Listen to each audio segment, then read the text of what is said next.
Sometimes life can really hijack your fucking mind. Someone once owned my brain. I never owned it. Everybody had it. It was my dad's fault. It was the kids that called me nigger fault. My mom wasn't home fault. My soon-to-be stepdad's fault. The little kid that got ran over by the bus fault. My life was, everybody had a piece of my fucking brain. Yep. And through this journey of suffering,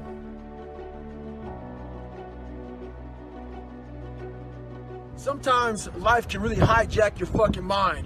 When that happens to you, you're all fucked up. Your goals, your ambitions, everything is out the fucking window. In life, we all go through different things. Sometimes your girlfriend or boyfriend breaks up with you. Guess what? Get the fuck over it. They no longer want you. Maybe you failed a test in school. You worked your ass off. Guess what? You failed the fucking test. Get over it. Move past it. Learn to not let life hijack your brain. At work, you've been working your ass off for that new promotion. You don't fucking get it. Someone else does. Maybe they kiss better ass than you do. Guess what? Get over it. Life will hijack your mind if you let it. Don't allow all these things to make you a lesser person. You must own your mind. Don't let life own yours. Get after it. Stay hard. You don't gain confidence by going to the spot that makes you feel good. It's going to be a false reality. And the second life gives you that challenge, all you want to do is go back to what made you confidence or what gave you confidence. Is that happy spot? No. What gives you confidence, what gave me confidence, was spending years at a kitchen table trying to learn how to read and write on my own. Realizing I can't learn the way you learn. I can't. But I can learn. What gives you confidence, not being afraid, is overcoming the fear. I used to stutter severely bad. So right now, I don't know how many people are going to watch this. You know what gives me confidence?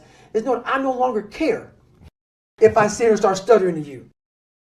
That's what gives me confidence, is facing these things, overcoming them. And maybe not overcoming them every day, but facing them and facing them and facing them. Pretty soon like this, you know what, man, this is where it's at. It's not in that comfort zone. It's in the discomfort zone is where my confidence is getting built. That's where it's getting built. But people want they want an easier answer. Yeah. There has to be an easier way. There's not. I coach a lot of people nowadays, billionaires, who call me on the phone and say, man, I'm still missing something. It's because they did what they were good at. And they have this beautiful family, 2, 3 houses, cars, everything. Has everything in the world. On the outside looking in, like, my God, man, how can you be unhappy? I walk around with a backpack with all my stuff in, and I walk around happiest person in the world. Have nothing. Happy as hell. It's because I found out the whole key to life. It's not in all that. You have to face yourself. So many people live to be 100 years old and they die miserable, having everything, because they never examined. And the only way you can set the example is you have to always be willing to work. I don't follow people who talk about what they used to do in life. I don't give a fuck what you used to do. I don't care, like, you used to be the best mother. I don't care. What are you doing today? You may not be that person now, but what are you still doing to try to excel in life? And a lot of people now are talking. I hear so much talk. I don't hear a lot of work. I hear a lot of people telling you what you should be doing, how you should be doing it, how you should be fucking living. And I look at them and you're fat, you're out of shape, you look like shit, but you're telling a motherfucker how to live. No, man, I want to listen to you. There's so many people speaking this shit, and that's what bothered me a lot in the military. There's a lot of people talking shit. I don't see the real suffering behind it, behind what you're saying. I became this 297-pound person because it became my body armor. Because the inside was a fragile, weak, insecure kid. So I put this big man around it. So when people looked at me, I intimidated them. I scared them. But if they knew the real me, just a little punk. I was a little punk kid in a 24-year-old guy's body. So I knew that. No one else did. So I tried to change my life, and it started there. I went to recruiter's office. I went there. Bad day at work. The bad day at work made me realize I got to make a stand. How did you lose the weight in 3 months? You just run your ass off? Or? I couldn't run. The first thing about it was, so I said to myself, I'm going to run 4 miles.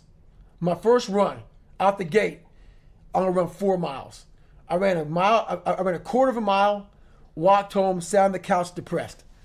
I said, man, there's no way I can do this. But what I realized, though, is I wasn't going to give up because I already given up a million times. And I thought about how would I feel at 50 years old if I gave up now? Not to have, so I kept all this stuff in my mind. And basically, I started becoming obsessed. Over a period of time, I started becoming obsessed with studying, with weight, with being somebody, with making people who thought I was going to be nothing kind of like feel like shit. I became obsessed with, you have to make this right. Yeah. And the only person that's going to do it is yourself.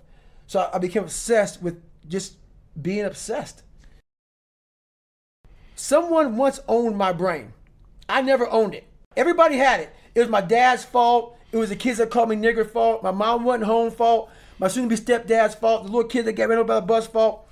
My life was, everybody had a piece of my fucking brain. Yep.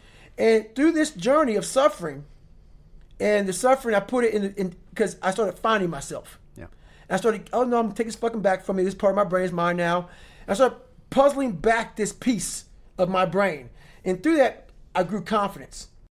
Growing up, being the kid I was, I found strength in different movies. Yeah. So I come home, in one movie I found a lot of strength, and as funny as it may seem, but I visualized this scene. I do it today during the pull-up record. I did 4,030 pull-ups. Yeah.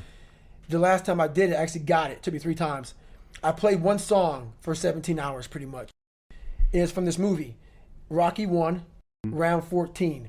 I related to the person in the movie, but just the one scene when Apollo's beating the shit out of Rocky.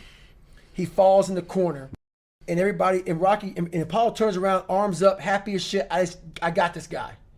He turns around not knowing that Rocky's trying to get up off the canvas. Right.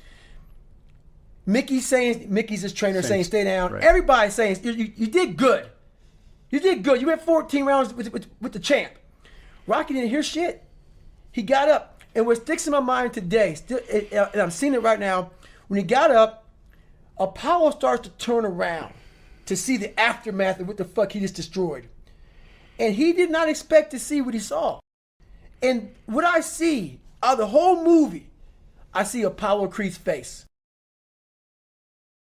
And I said to myself as a young kid, I want to be that. I don't need to win. I don't need trophies. I don't need people to fucking like me. I just want what he has. A fictional character, whatever the hell it was, I want that. And I visualized that. And I want to become the guy who can get off the canvas and look at somebody who beat the fucking shit out of him, life. Yeah. I'm talking about life right now. Yeah. Even life itself pushed her head down towards David Goggins. Shit, yeah. This motherfucker is not going to stop. Right. So that mentality became what I wanted.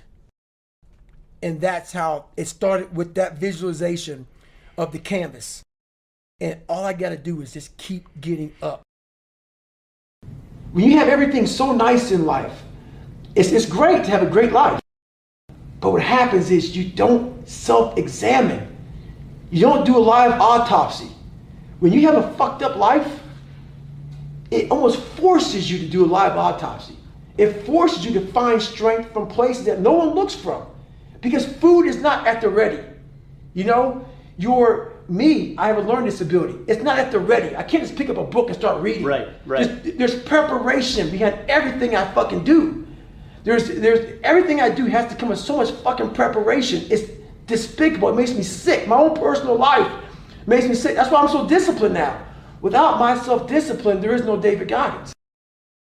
Like, I can't stop reading. I won't be able to read tomorrow. I will lose it that fast. I cannot stop going to the gym. My mind is set up in a spot where, hey, the second I stop, it wants to stop. Because I had a quitting mind growing up. When you get beat the shit out of you all the time, your mind wants to go to that nice spot where you're comforted, where you're not trying, where shit is easy. That's where your mind, it doesn't want to think. You have all these things in the mind, and the mind can only absorb so much shit. So all the pain it has to go through, it wants to push it away and say, let's not do that. So every day I'm fighting where the mind wants to go. So it's a constant evolution, man. I've never arrived. I'm trying to reinvent the wheel. I'm like, oh man, I went through Navy SEAL training being fucked up. I ran over 7,000 miles in 2007 being fucked up. I did pull-up records being fucked up. Now that the mind is so fucking strong, let the body catch the mind. So that's now where I'm at. So I'm always trying to reinvent the wheel and see what I'm capable of next. I believe in life you must earn the right to be called a man. And a lot of people do not think the way I do, and that's fine. I'm not asking you to be David Goggins. Trust me, it's a hard fucking road to hoe. It's not fun. Like it. It's not fun all the time. But the thing about it is, you have to look, I looked at my hardships as challenges. Once I got over the pity party, because I went through that phase. Of course. I'm a normal human being. But I realized that got me exactly where I was at, even worse. As I looked at those challenges the way most people do, woe is me. Why the fuck can't I get a break? Why? I wished I was better. I wish my parents were better. I wish I had a better education. I wish this, I wish that. They have all these wish sandwiches. I started realizing,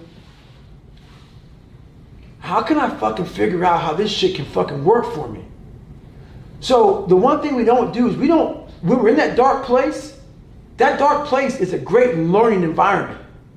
If you can sit back in a dark place and find quiet to just think, there's so much power in your failures, in your fucking, in your suffering. Because why? You're still alive. Mm-hmm. You're still fucking here.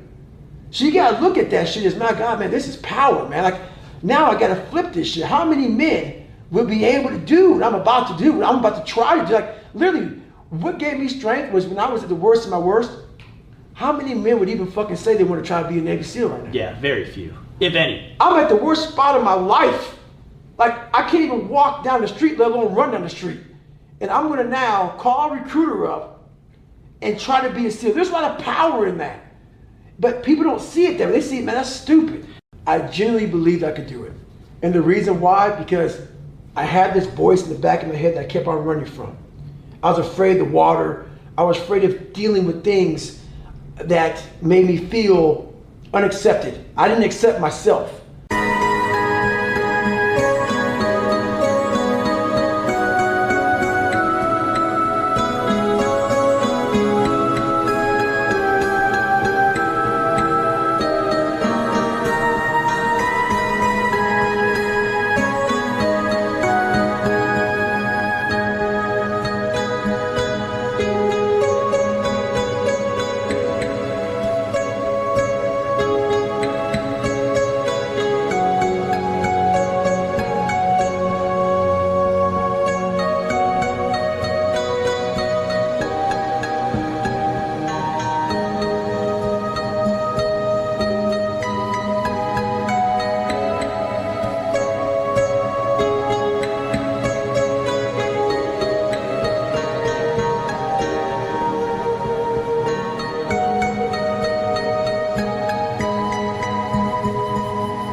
So I kept on going towards things that I felt good.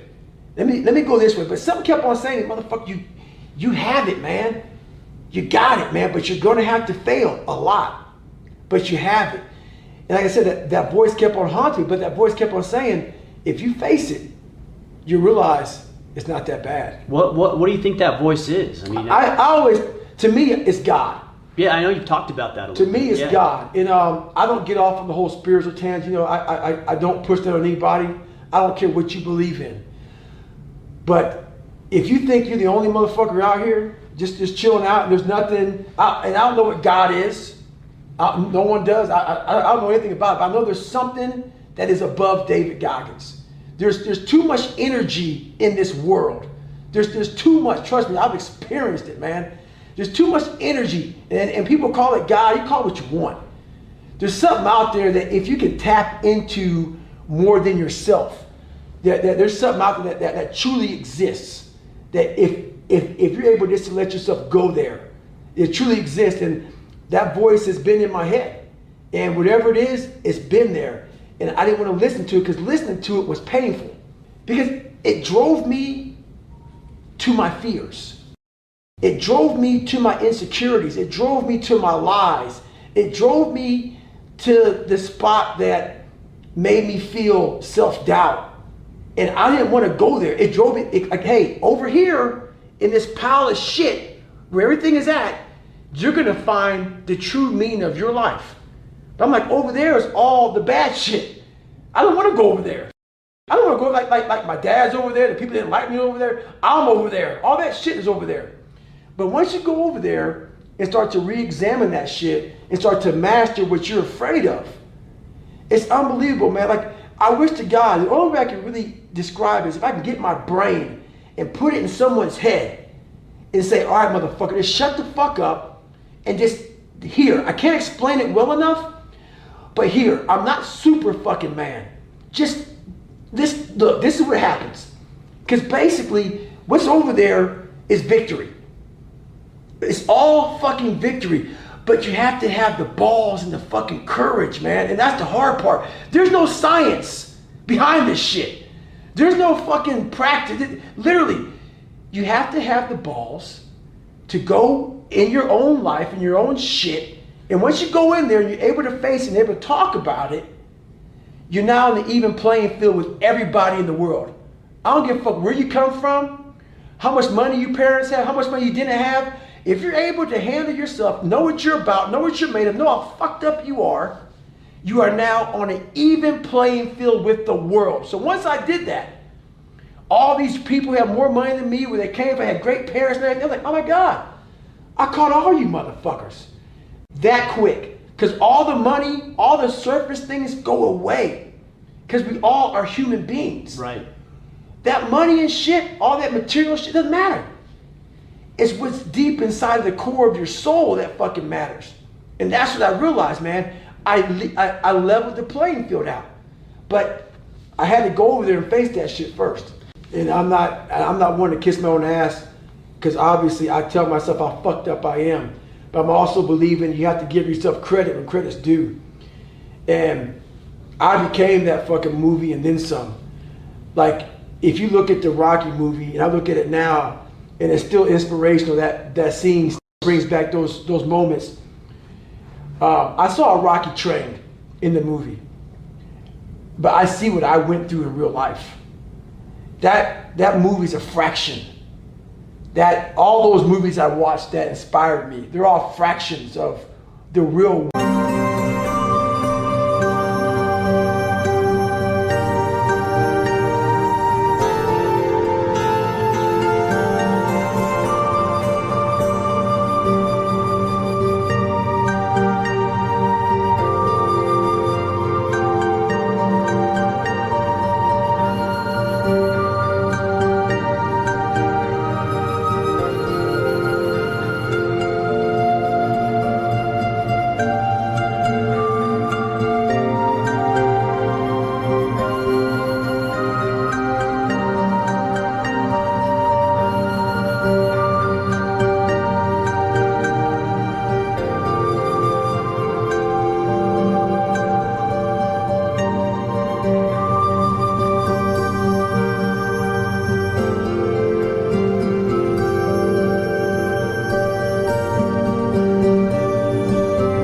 Work I put into my life, and I don't ever talk about it enough. The amount of work I put into being who I am, I don't have enough time in the fucking day. Like, I don't talk about it. I don't brag about it. No one even knows about it. Like 99.9% of the shit I did to get to where I'm at today was alone. Alone, out there running in cold and heat, suffering in pools, trying to swim, at home in a fucking room by myself, trying to teach myself how to read and write, how to study. You know, no one saw that shit. There was no video camera, there was no podcast, there was no Who's David Goggins. Right. What that fucking no documentary. There was no documentary on that shit. It was me. I just for me trying to get in the military, which everybody can do. It's easy. Just trying to learn how to read and write was something that blows Rocky away. So all these different challenges that I've been through in my life, I've easily, you know, I don't look at that movie the same way. because I'm proud of what I created, but I'm more proud of I created it without an audience, without a cheering squad, without someone like, you know, like you run the Boston Marathon and people love that race. They run so fast because for 26.2 miles, there's a motherfucker that's, come on man, you got it, you can do it. You know who you are when there's no motherfucker out there when you're running. And you're at mile 75 of a 150-mile race, and ain't nobody cheering for you. You're broken, you're fucking defeated. It's you and you alone in your fucking head. And I stayed that way for the better part of 30 fucking years, trying to figure this shit out. And once you figure it out, you look at your, everybody say, hey, so you're all broken now. You know, is that how you want to be? Yep. If you can feel, if I could put my brain in your fucking head, you said the same fucking thing. You would no longer think I was fucking crazy. You no longer think I was sadistic. You realize, motherfucker, this guy found it. He found it. We're all looking for this feeling. We're all looking for this feeling. People look at me because I don't always smile and I'm not always jovial. Sure. Nah, man, don't get it twisted, dude. People see, oh my God, you look in his eyes, you see like almost an emptiness. So many people who are judging us don't understand. They don't want to look in the eyes of me. They don't want to look in the eyes and study them. What you see in me is fucking real life. That's why a lot of people resonate with me, because I skip through all the fluff. I skip through all the fluff. Fuck that. I can't fluff shit. I can't. Why? I don't know what that is. Life didn't present me with fluff. So I'm expressing to you what I know a lot of us are going through. A lot of us are going through fucking hell. Maybe not as bad as me, maybe worse than me. But they don't know how to express it because we're supposed to live in a fucking world where we have to talk a certain way. We have to walk a certain way. We have to act a certain way. A kinder, gentler world. Nothing gets handled in that fucking world. You stay fucked up in that world. You stay in a world of things will get better because someone said they would, and I need to find peace. No, you need to go to fucking war with yourself, man. At the end of that fucking war, you'll sit back all damaged and bruised and scarred up and fucked up, and maybe your psoas muscles so tight that you may lose 2 inches on your fucking body. Who knows? But at the end of that fucking war, you're gonna sit back on a couch, maybe have a fucking glass of water. If you drink a beer, you drink a beer. The war may be 30 fucking years, but when it ends, you will know what the fuck it's all about then. And then you'll find your fucking peace.